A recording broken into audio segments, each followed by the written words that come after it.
काय झालं नंदिनी? थोडं बोलायचं होतं. बोल. तुम्ही दीपकला सांगून मला माझ्या लग्नातून किडनॅप केलं होतं ना?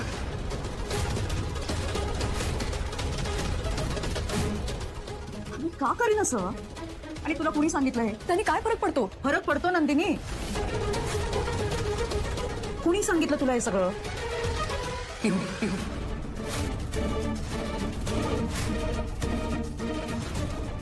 पिहू, तिचा काय संबंध इथे? कारण तुम्ही बोलत असताना तिने खोली बाहेर उभं राहून सगळं ऐकलं होतं आत्या. कमाल आहेस तू नंदिनी. अगं तिने सांगितलं आणि तिच्या बोलण्यावर विश्वास ठेवून तू मला जाब विचारायला आलीस? हा, अगं लहान मुलगी आहे ती, काहीतरी ऐकते, वेगळंच काहीतरी जाऊन सांगते. तिच्यावर काय विश्वास ठेवतेस तू? म्हणजे पिहू खोटं बोलते? अर्थात. म्हणजे तुमचा आणि दीपकचा काहीच संबंध नाही? अजिबात नाही. लग्नानंतर होईलच प्रेम या मालिकेचा आजचा म्हणजे 11 ऑगस्टचा भाग आत्ता आला बरं का, थोड्या वेळ झाला. आणि आपलं ठरलं तर मग या मालिकेचा भाग अजूनही आलेला नाहीये प्रेक्षकांनो. मला वाटलंच होतं आज ते महासंगम का काय आहे ना, त्यामुळे सगळेच एपिसोड लेट येतील. पण चला, लग्नानंतरचा जस्ट आला आणि तुमच्या पुढे हजर करतेय. तर आजचा हा लग्नानंतर होईलच प्रेम या मालिकेचा मस्त आहे बरं का एपिसोड. नंदिनीने ऍक्च्युली खरंच झापलं या वसवात्याला. मला आधी वाटलं होतं की हे स्वप्न असेल, पण तसं नाही झालंय. महा तमाशा रंगलाय यांच्या घरात. नंदिनी काल येऊन डायरेक्ट विचारते वसवात्याला, वसवात्या तुम्ही मला माझ्या लग्नातून किडनॅप केलं ना, खरं सांगा मला. मग आता या वसवात्या म्हणतात, हे तुला कोणी सांगितलं नंदिनी? मग आता नंदिनी म्हणते, मला हे सगळं कोणी सांगितलं हे महत्वाचं नाहीये, पण तुम्ही हे केलं का ते सांगा वसवात्या. वसवात्या म्हणतात, अगं कोणी सांगितलं हे माझ्यासाठी फार महत्वाचं आहे, सांग कोणी सांगितलं तुला. मग नंदिनी सांगते, मला हे सगळं पिहूने सांगितलंय. तरी वसवात्या महा बनेल आहेत बरं का, चांगल्या निर्ढावलेल्या आहेत, तरी सुद्धा त्यांचा गुन्हा कबूल करत नाही आणि म्हणतात पिहूचा काय संबंध आला इथे. मग नंदिनी म्हणते, कारण तिने सगळं उभं राहून ऐकलंय तुमच्या खोली बाहेर, तिला सगळं सत्य कळलंय. वसवात्या तरी कबूल होत नाहीत आणि म्हणतात, कमालेबाई नंदिनी तुझी, तिने सांगितलं आणि तू मला जाब विचारायला आलीस. लहान मुलगी आहे ती, ऐकते काहीतरी, सांगते काहीतरी, तिच्यावर काय विश्वास ठेवतेस तू. मग आता ही नंदिनी म्हणते, पिहू खोटं बोलते का? वसवात्या म्हणतात, अर्थातच. नंदिनी म्हणते, म्हणजे तुमचा आणि दीपकचा काहीच संबंध नाहीये का? मग वसवात्या म्हणतात, कोण दीपक, कुठला दीपक, मला काय माहिती, तो तुझ्या आनंद निवासमध्ये काम करत होता, मला तो कसं काय ठाऊक. त्याने तुला किडनॅप केलं, त्याने तुझ्यावर हल्ला केला, एवढंच काय ते मला माहित. मग वसवात्या असं बोलल्यावर नंदिनी म्हणते, ठीक आहे वसवात्या, तुम्ही म्हणताय म्हणून मी विश्वास ठेवते, पण मला तुमचा फोन दाखवाल. आता वसवात्या थोड्या कन्फ्युज झाल्यात बरं का. नंदिनी म्हणते, द्या ना फोन तुमचा. नाही, तुमचा आणि दीपकचा काही संबंध नसेल तर तुमचा फोन मला दाखवायला काहीच हरकत नाहीये तुम्ही. आता खरं तर इथे ना जरा नवल वाटलंय मला. वसवात्याने दीपकचा नंबर डिलीट केलेला नव्हता. आता नंदिनी दीपकचा नंबर चेक करतेय या वसवात्याच्या मोबाईलमध्ये. आता खरं तर नंदिनीला हे वसवात्याच्या फोनचं लॉक वगैरे कसं कळलं ते एक वेगळंच गोड बंगाले म्हणा. तर असो, आता वसवात्याने फोन दिलाय बरं का. आणि मग नंदिनी वसवात्याचा फोन चेक करते आणि त्यामध्ये खरंच दीपकचा नंबर निघतो की. आता तो नंबर पाहिल्यावर नंदिनीचा संशय खरा ठरलाय, हे तिला विश्वास बसलाय. तर आता बघा हा, हे जे आहे ना प्रेक्षकांनो, सत्य बहुतेक नंदिनी आता हे प्रूफ सगळ्यांसमोर आणेल असं एक माझा अंदाज आहे. म्हणजे आता तुम्ही पुढे एपिसोड रिव्ह्यू ऐकाल ना तर तुमच्या लक्षात येईल. नंदिनी नंबर बघते दीपकचा, त्यात लिहिलेलं असतं दीपक नंदिनीज लवर असं कंसात लिहिलेलं असतं बरं का. आता नंदिनी ते बघते आणि मग जाब विचारते वसवात्याला, हे काय आहे वसवात्या, जर तुमचा आणि दीपकचा संबंध नाहीये तर दीपकचा नंबर तुमच्या मोबाईलमध्ये काय करतोय, खरं सांगा वसवात्या, खरं सांगा. पण आता या वसवात्या अजूनही काही कबूल झालेल्या नाहीये. नंदिनी तीनदा त्यांना विचारते आणि ते नेहमीप्रमाणे डंचिक आणि एकच डायलॉग 10 वेळेला ऐकवलाय आज, ते एक वेगळंच. तर आता इथून पुढे ना पार्थ आणि काव्याचा सीन दाखवलाय आणि काय भानगड झाली माहिती का प्रेक्षकांनो. आता पार्थच गेलाय बरं का काव्याला घ्यायला, पण काव्याला अपेक्षा होती की दुसराच कोणीतरी ड्रायव्हर येईल. ती गाडीत बसते आणि आता बघते तर काय, तो समोर पार्थ बसलेला असतो. आता काव्या चिडून म्हणते, तुम्ही का आलात? मी मानिनी ताईंना सांगितलं होतं की दुसरं कोणाला पाठवा म्हणून. पार्थ म्हणतो, मी आलो तर एवढं काय घाबरताय? पार्थ आता मजा घेतोय जरा काव्याची. काव्या म्हणते, घाबरायला काय झालं, म्हणजे मगाशी कुत्रे भुंकत होती. पार्थ म्हणतो की मग तुम्ही फिसकारायचं असं ना त्यांच्या अंगावर, ते घाबरले असते. आता काव्या म्हणते, मला तुम्ही ना इथे यायला नकोच होते, मानिनी काकू म्हणाले होते आम्ही ड्रायव्हर काकाला पाठवते, तुम्ही का आलात? मग पार्थ म्हणतो, ऍक्च्युली आई ड्रायव्हर काकांनाच पाठवणार होती, पण माहित नाही तिच्या मनात काय आलं. ती मला म्हणाली की पार्थ जा बेटा जा, तुझं नाव जरी पार्थ असेल प्रियपुत्रा तरी सुद्धा तू काव्याचा सारथी होऊन जा.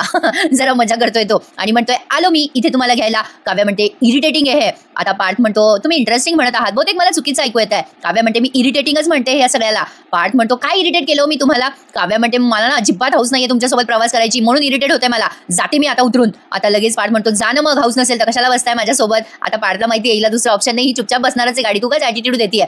पार्थ आता कुत्रे भुंकायचा आवाज काढतो. कमाल आहे प्रेक्षकांनो, जे काव्याला कळलं नाही म्हणजे याने गाडीत बसून कुत्रे भुंकायचा आवाज काढला बरं का. आणि लगली चुपचाप गाडीत बसली सुद्धा. पार्थ म्हणतो, आता कशाला बसल्या गाडीत? मग काव्या म्हणते, मला ऑप्शन नाहीये. पार्थ म्हणतो, उतरा ना मग आता, ऑप्शन काय नाहीये, जा तुम्हाला तर बसायचं नव्हतं ना माझ्यासोबत गाडीमध्ये. काव्या म्हणते, नाहीये ना ऑप्शन माझ्याकडे, तेच सांगते ना. पार्थ गंमत करत म्हणतो, फट्टू मांजर. मग काव्या म्हणते, तुम्ही मला फट्टू म्हणालात? आता पार्थ म्हणतो, नाही हो, बाजूनी जरा खरी मांजर गेली ना त्यामुळे म्हटलो मी. आता तेवढ्या तिथे ना एक गृहस्थ आलेत आणि ते सायकलवर आहेत, जरा म्हणजे वयस्करच आहेत, त्यांच्या सायकलची चेन पडली, त्यामुळे ते टेन्शनमध्ये असतात आणि त्यांचे हातपाय पण थरथरत असतात. पार्थ गाडीच्या खाली उतरून त्यांना मदत करतोय. काव्या विचारते त्याला, कुठे चाललात आता? पार्थ म्हणतो, एका भल्या माणसाची मदत करतो विचारतो म्हणजे ते तरी मला भले समजतील. आता ते सायकलची चेन लावत असतात आणि खूप बडबडत असतात. अरे देवा काय झालं, या सायकलची चेन कशी काय पडली. आता पार्थच्या पाठोपाठ काव्य पण गाडी खाली उतरते. पार्थ विचारतो त्या माणसाला, काय झालं दादा, तुमच्या सायकलची चेन पडली का. आता ते दादा सांगतात, अहो हो ना, सायकलचा पार खुळखुळा झालाय बघा माझ्या. अहो चेन सारखी पडते सायकलची, काय करावं ना ते कळतच नाही बघा दादा. पार्थ म्हणतो थांबा थांबा मी लावून देतो तुमची चेन. पार्थ आता मदत करत असतो त्यांना, पण आता तेवढ्यात ते दादा पण पार्थला हेल्प करत असतात. तर आता त्यांचे हात थरथरत असतात. काव्य म्हणते, दादा तुम्हाला काय झालं, तुमचे हात पाय किती थरथरताय. आता ते म्हणतात, अहो काय सांगू तुम्हाला, अहो ह्या सायकलचं असं झालंय ना, त्यामुळे घरी गेल्यावर काय होईल याची भीती वाटते मला. पार्थ म्हणतो, अरे काय झालंय. मग काव्य म्हणते, पण काय झालंय नक्की, तुम्ही काय बोलताय आम्हाला कळत नाहीये. ते गृहस्थ म्हणतात, अहो काय सांगू ताई तुम्हाला, या सायकलची चेन लावायची आणि पडदिशी घरी जायचंय मला. पार्थ म्हणतो, थांबा दादा लागेल तुमच्या हाताला, असं गडबड केली तर नाही लागणार चेन. काव्या म्हणते, एवढी काय गडबड आहे तुम्हाला, सांगा तरी काय प्रॉब्लेम आहे तुम्हाला. आता ते त्यांच्या बायकोला घाबरत असतात बरं का. ते म्हणतात, अहो काय सांगू तुम्हाला, घरी गेल्यावर माझी बायको हातात लाटणं घेऊन वाजून उभी असेल माझ्या नावाने, त्यामुळे भीती वाटते हो. काय सांगणार, रोज मर त्याला कोण रड अशी ती म्हण वापरतात आणि मग उठून उभे राहतात. काव्या आणि पार्थला ते विचारतात, तुम्ही दोघं या गावात नवीन दिसतायत, कुठला आहात. मग आता पार्थ म्हणतो, आम्ही मुंबईचे आहोत. मग ते विचारतात, ह्या कोण आहे तुमच्या. मग पार्थ म्हणतो, ही माझी बायको आहे. काव्या त्याच्याकडे बघायला लागते आणि मग ते गृहस्थ म्हणतात, अच्छा बायको होय, बायकोसाठी तर लई मोठा पल्ला गाठला तुम्ही साहेब, लई प्रेम दिसतंय तुमचं यांच्यावर. पोरी फार नशीबवानेच बरं का, इतका छान नवरा मिळाला तुला. आणि मग काव्य आणि पार्थ थोडे ऑकवर्ड फील करतात. आता ते पार्थच्या हाताला ग्रीस लागलेलं असतं सायकलचं काळं काळं. मग काव्या गाडीमधनं एक टिश्यू पेपर घेते आणि पार्थला देते. आता पार्थला तो टिश्यू पेपर दिल्यावर ते गृहस्थ म्हणतात, वा वा वा, पोरीचं बारीक लक्ष आहे तुमच्याकडे. काव्या म्हणते, पुसा तो. थोडक्यात सांगायचं म्हणजे या दोघांनाही एकमेकांवर प्रेम आहे हे सांगायला हे गृहस्थ तिथे आलेत. आणि ते म्हणतात, वा. काव्याला ते म्हणतात, वा बेटा, यांच्यासारखं चांगलं माणूस मिळणं म्हणजे नशीब लागतं, भाग्यवान आहे पोरी. आणि साहेब तुम्ही सुद्धा भाग्यवान आहात, ही पोरगी लई लक्ष देते ना तुमच्याकडे. बरं चला मी निघतो आता, नाहीतर माझं नशीब पलटायचं. असं म्हणून आता ते गृहस्थ गेलेत बरं का घरी त्यांच्या, म्हणजे सायकलची चेन लावून झाली आणि घरी गेलेत. आता तुम्हाला असं वाटेल की हे गृहस्थ का दाखवले, तर त्याचं काहीतरी कारण आहे. कारण पुढच्या भागामध्ये काव्य आणि पार्थ पावसामध्ये अडकतात आणि ह्याच गृहस्थांच्या घरी ते जातात आणि तिथे ते मस्त जेवण खावण करून रात्र घालवतात. मुरंबा मालिका पाहिली असेल ना तुम्ही प्रेक्षकांनो, त्यामध्ये असंच काहीतरी दाखवलं होतं. आता ते गृहस्थ गेल्यावर पार्थ काव्याला चिडवत म्हणतो, भला माणूस गुणी मुलगा म्हणाले ते गृहस्थ मला. काव्या म्हणते, चला घरी जायचंय मला, गाडी काढा. आणि इथे मालिकेचं शीर्षक गीत ऐकवलंय आणि निघाले पार्थ आणि काव्या घरी जायला. पण आता या सगळ्या तमाशापासून काव्य आणि पार्थ अनभिज्ञ आहेत. वसू आत्या आणि नंदिनीचा त्यांच्या घरी भयंकर तमाशा गाजलेला आहे प्रेक्षकांनो. आता नंदिनी पेटून उठली आहे. नंदिनी म्हणते, द्या ना वसू आत्या उत्तर द्या. आता काहीही म्हणायचं नाही का तुम्हाला, अजूनही म्हणतायत की तुम्ही काही केलेलं नाही म्हणून. आता ही वसू आत्या म्हणते, हो केलं मीच तुझ्या लग्नातून तुला किडनॅप करायला लावलं. आणि पुन्हा एकदा भूतकाळाचा तो महाभयंकर अत्याचार प्रेक्षकांनो, त्या वसू आत्याने कसं कसं किडनॅप केलं आज सगळ्या एपिसोडमध्ये तुम्ही हेच बघणार आहात. वसू आत्याने दीपकला प्लॅन केलं, नंदिनीला बेशुद्ध करून किडनॅप केलं. नंदिनीला सॉलिड धक्का बसलाय, कोणालाही धक्का बसेलच. आपल्या लग्नातली एवढी मोठी ट्रॅजेडी या बाईने केली म्हटल्यावर अरे बापरे. आता नंदिनी म्हणते, तुम्ही हे सगळं का केलं वसू आत्या. वसू आत्या चिडून आणि ओरडून म्हणतात, कारण तू मला या घरात नको होतीस नंदिनी, अजिबात नको होतीस. तुझ्या बापामुळे मी माझा नवरा गमावलाय नंदिनी, त्याची पोरगी मला या घरात नको होती. आणि हे मी हजारदा ओरडून विक्रमला सांगत होते, पण तो माझा ऐकायला तयारच नव्हता. मी तुझ्या बापाला धमकी दिली आणि तुझं लग्न मोडलं. आता वसू आत्या जसं जसं बोलताय ना प्रेक्षकांनो, तसं तसं आपल्याला मागचे पुन्हा एकदा एपिसोड दाखवले की वसू आत्याने किती प्रयत्न केले होते नंदिनी आणि पार्थचे लग्न मोडायचे, पण ते काही त्यांना जमलं नाही. मग वसू आत्या एक एक सिक्वेन्स सांगतायत की मीच तुझ्या बापाला धमकी दिली होती, पण तरी सुद्धा तू मध्ये आलीस आणि सिद्ध केलं की तू या घरासाठी परफेक्ट आहेस. मग मी ठरवलं की जे काही करायचं ते लग्नात करायचं.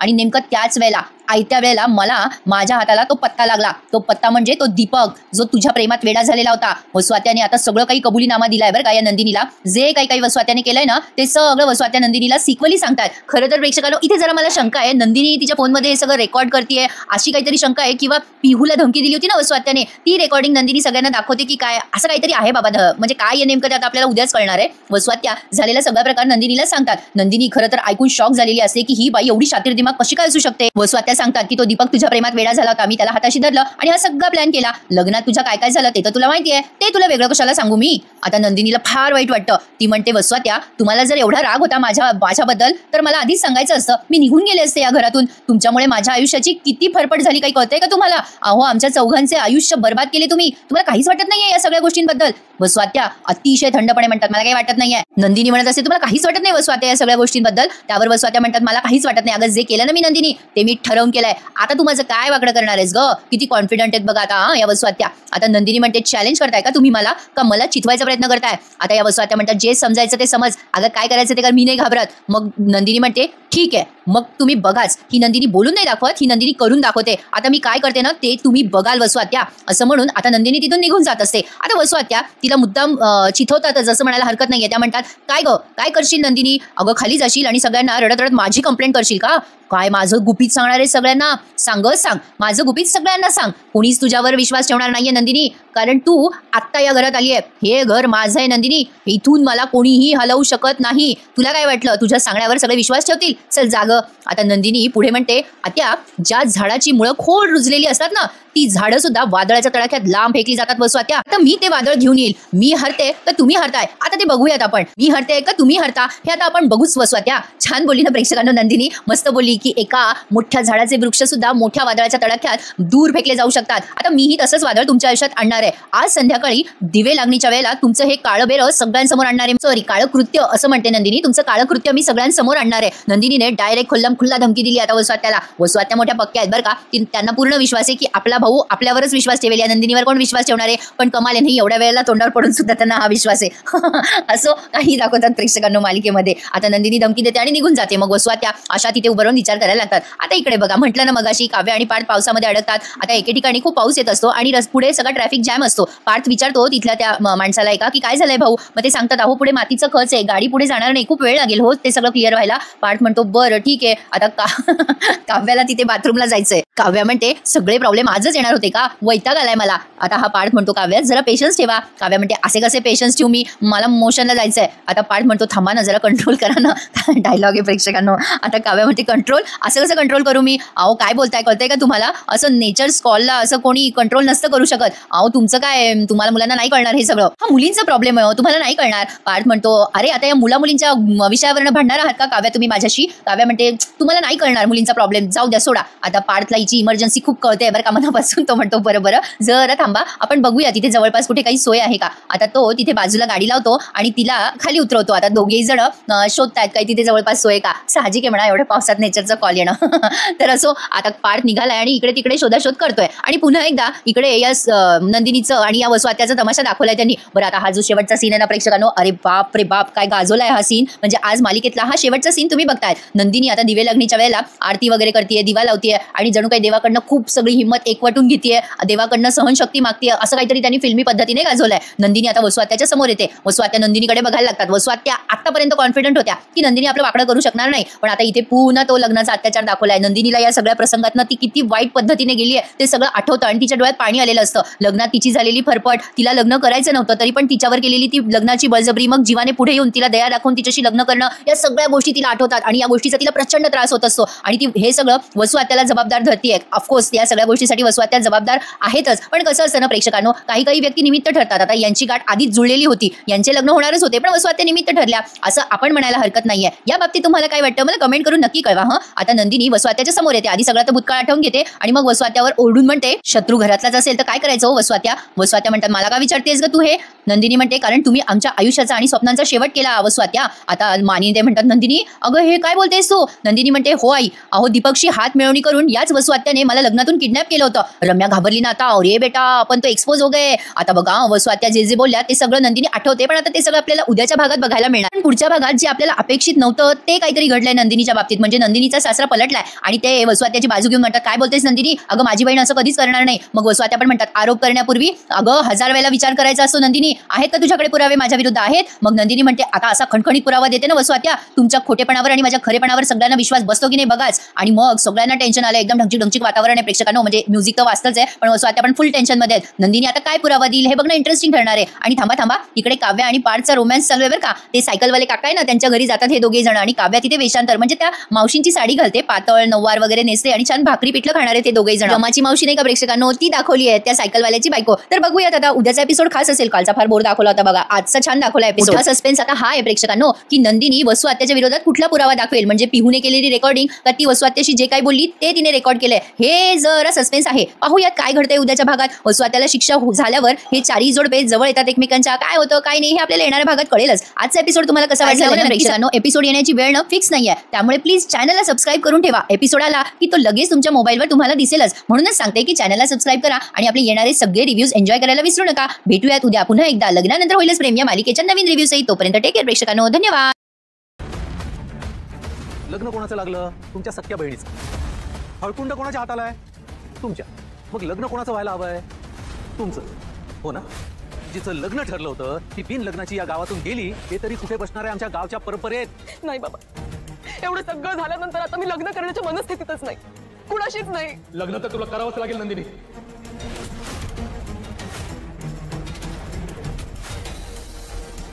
हा माझा मुलगा शंकर, हा करेल तुझ्याशी लग्न. असल्या सेकंड हँड मुलीशी मला लगीन नाही करायचं. आज तुम्ही सगळे लोक माझ्या कॅरेक्टरवर चिखलपेक करताय आणि तरी सुद्धा तुम्हाला सगळ्यांचा हट्ट असेल तर ठीक आहे, तयार आहे मी लग्नाला. आहे कोणी असा जो माझ्यावर कुठलेही घाणेरडे आरोप करणार नाही आणि मला म्हणेल की मला लग्न करायचंय तुझ्याशी? मी करेन तुझ्याशी लग्न.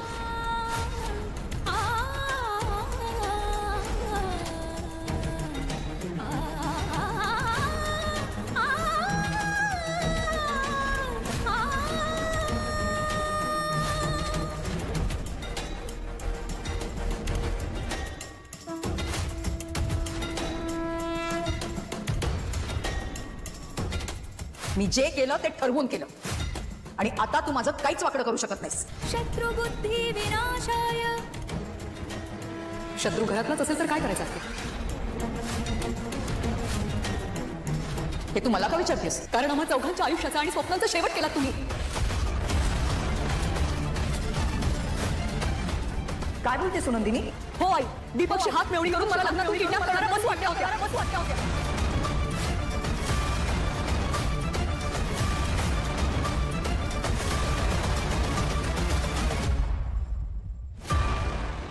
बाई बाई बाई, कसली भारी दिसतेस ग तू. वसुताने तुला किडनॅप केलं होतं लग्न तू? अगं काय बोलतेस काय तू नंदिनी? आरोप करायचे असतात ना तेव्हा ठोस पुरावे लागतात. आहेत तुझ्याकडे पुरावे? आहेत. आता असा खणखणीत पुरावा देते की तुमच्या खोटेपणावर आणि माझ्या खरेपणावर